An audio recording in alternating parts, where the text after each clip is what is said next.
માંજલપુર ખાતે આવેલા શ્રી લક્ષ્મીનારાયણ મંદિર ખાતે છેલ્લા 34 વર્ષથી થતા તુલસી વિવાહનો કાર્યક્રમ યોજાયો. શહેરના માંજલપુર ખાતે નારાયણ આચાર્ય સેવા મંડળ સાર્વજનિક ધર્મદાય ટ્રસ્ટ સંચાલિત શ્રી લક્ષ્મીનારાયણ મંદિર આવેલું છે. આ મંદિરમાં છેલ્લા 34 વર્ષોથી તુલસી વિવાહ કાર્યક્રમનું આયોજન કરવામાં આવે છે. ત્યારે આ વર્ષે પણ તુલસી વિવાહનો ભવ્ય કાર્યક્રમ યોજવામાં આવ્યો હતો, જેમાં ભગવાનની પાલખી સાથેના વરઘોડાની મંદિર પરિસરમાં ફરતે 4 પરિક્રમા યોજવામાં આવી હતી, જેમાં વાદ્ય, લગ્ન ગીત, ભજન સાથે શ્રદ્ધાળુઓ મોટી સંખ્યામાં ઉપસ્થિત રહ્યા હતા. ત્યારબાદ ભગવાનના તુલસી વિવાહ સંપન્ન થયા હતા.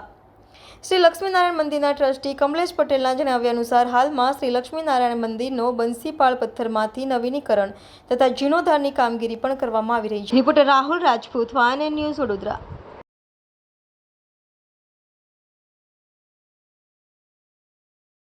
નારાયણ પંડિત શ્રી 1008 નારાયણ આચાર્ય સેવા મંડળ સાર્વજનિક ધર્માદાય ટ્રસ્ટ સંચાલિત શ્રી લક્ષ્મીનારાયણ મંદિર માંજલપુર ખાતે છેલ્લા 34 વર્ષથી ભવ્ય તુલસી વિવાહનું આયોજન કરવામાં આવે છે. અને ભગવાન શ્રીનો વરઘોડો પાલખીમાં જે મંદિર પરિસરમાં 4 પ્રદક્ષિણા કરી ત્યારબાદ ભગવાનનું તુલસી માતા સાથે તુલસી વિવાહ સંપન્ન કરવામાં આવે છે. સાથે સાથે અત્યારે લક્ષ્મીનારાયણ મંદિરનું બંસીપાળ પથ્થરમાંથી નવનિર્માણ તથા જીર્ણોદ્ધારનું કામ પણ આરંભ કરવામાં આવેલું છે. જય શ્રીમન નારાયણ.